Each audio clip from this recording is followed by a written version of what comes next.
it is true that this is an area of the country where sometimes you will see a camel. And we may well see one on the road, or more than one along the road. Let me just say, from 1800, about 1850, the time of Abraham, is the domestication of the camel.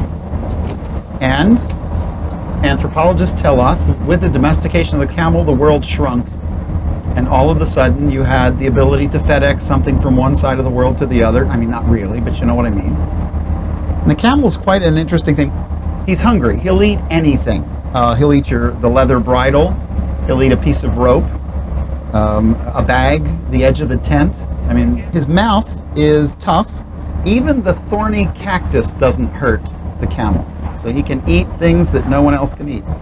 He does have a hump on his back, and it's about 80 pounds on a full-size camel, filled with fat. And it's his fuel.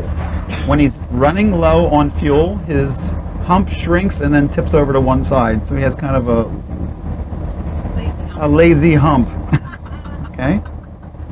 Remember that a camel can drink up to 27 gallons in a single standing in 10 minutes. Now, 1 gallon equals about 8.3 pounds. So he can drink up to 225 pounds weight of water in one standing. But you never want to do this, guys. I've spent a lot of time with camels, and I will tell you, you do not want them to drink that much water. And the reason is that blood vessels increase in size dramatically, and they have an elongated blood vessel. And what happens is they don't pass through their veins properly in their head, and they get a terrible hangover from drinking too much water too quickly. And they will lay around all night long going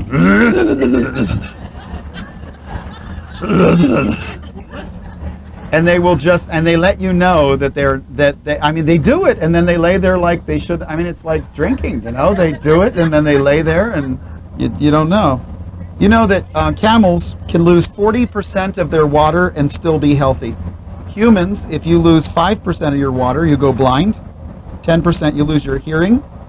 About 11% insanity. 12% your heart stops.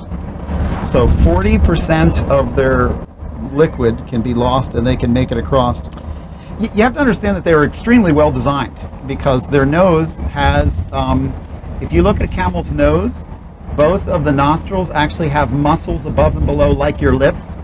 I mean, they can't talk out their nose, but what happens is they breathe in. You know, you dehydrate in the desert just by breathing, because you're breathing in hot, dry air, and you're exhaling moisture.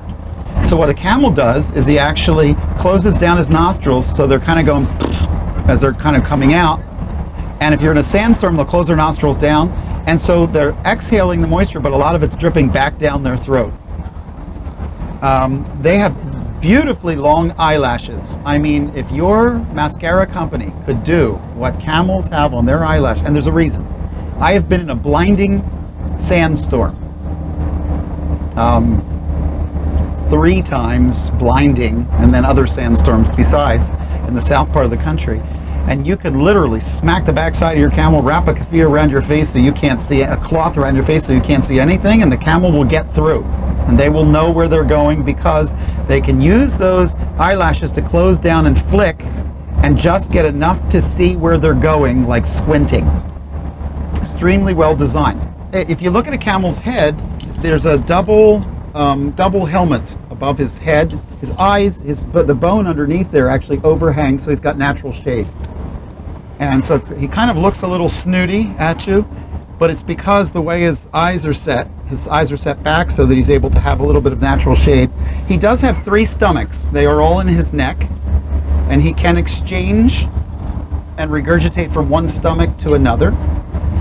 In the ancient world, ancient Tupperware was a camel stomach, meaning after the camel died, they would take the stomachs out and use them and transport things like crystal rose.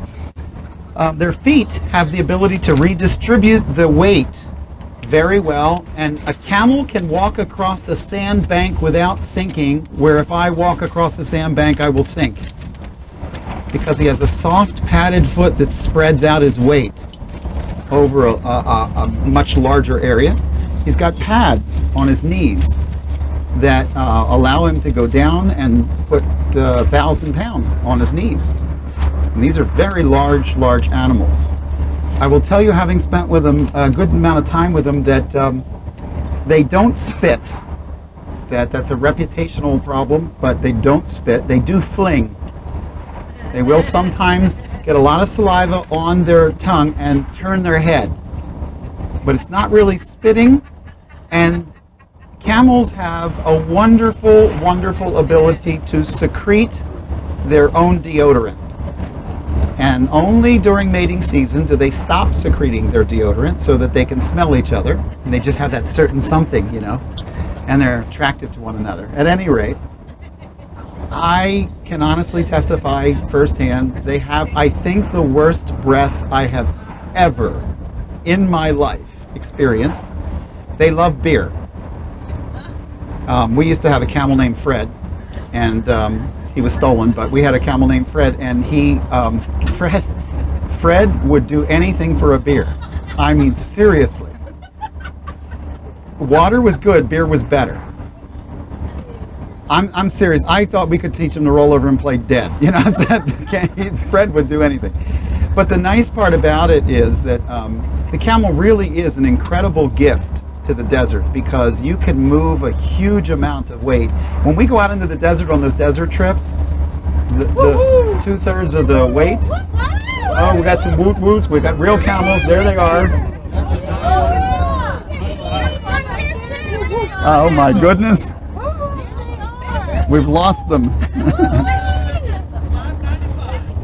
Yeah, there they are. The whole bunch of them in there. Now we're in camel country.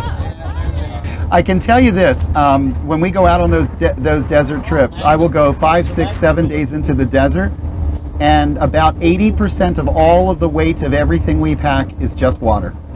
It's water in skins that lay over the back of the animal, and they can move like ships in the desert. Fantastic.